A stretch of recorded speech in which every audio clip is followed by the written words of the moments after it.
செய்யும்படி கேட்டுக்கொள்கிறேன்.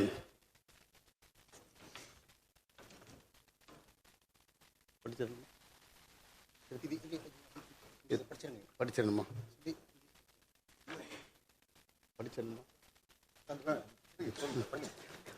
மாண்புமிகு பேரவைத் தலைவர் அவர்கள் இருக்கையில் அமர்வதற்கு செல்லும் நேரத்தில் மாண்புமிகு உறுப்பினர்கள் அனைவரும் எழுந்து நின்று மாண்புமிகு பேரவைத் தலைவர் அவர்கள் அவரின் இருக்கையில் அமர பின்னரே அமர்தல் வேண்டும் என்று தெரிவித்துக் கொள்கிறேன்.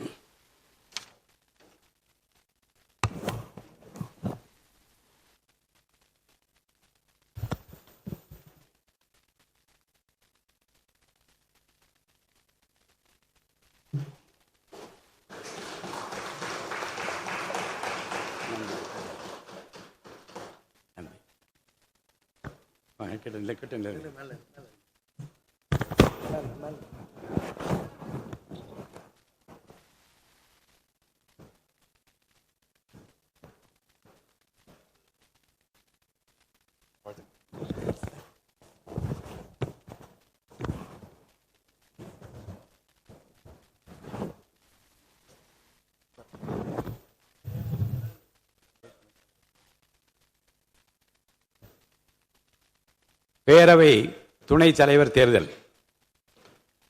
பேரவையின் அடுத்த அலுவலாக பேரவை துணைத் தலைவர் தேர்தலாகும்.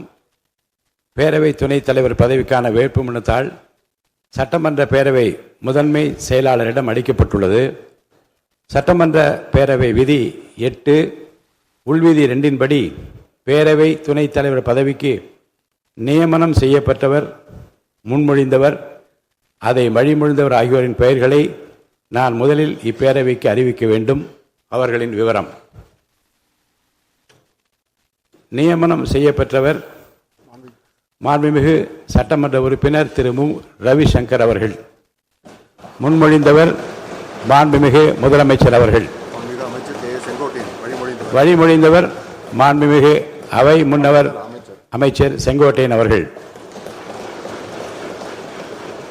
பேரவை துணைத் தலைவர் பதவிக்கு திரு மு. ரவிசங்கர் அவர்கள் மட்டும் நியமனம் செய்யப்பட்டு அவரது வேட்பு மனுத்தால் மட்டுமே பெறப்பட்டுள்ளதால் மாண்புமிகு திரு மு. ரவிசங்கர் அவர்கள் இப்பேரவையின் துணைத் தலைவராக ஒருமனதாக தேர்ந்தெடுக்கப்படுகிறார் என்பதை மிக்க மகிழ்ச்சியுடன் இப்பேரவைக்கு அறிவிக்கிறேன்.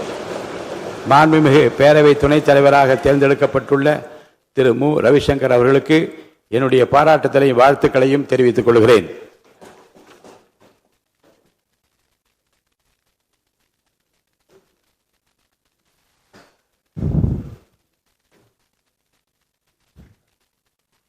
அடுத்து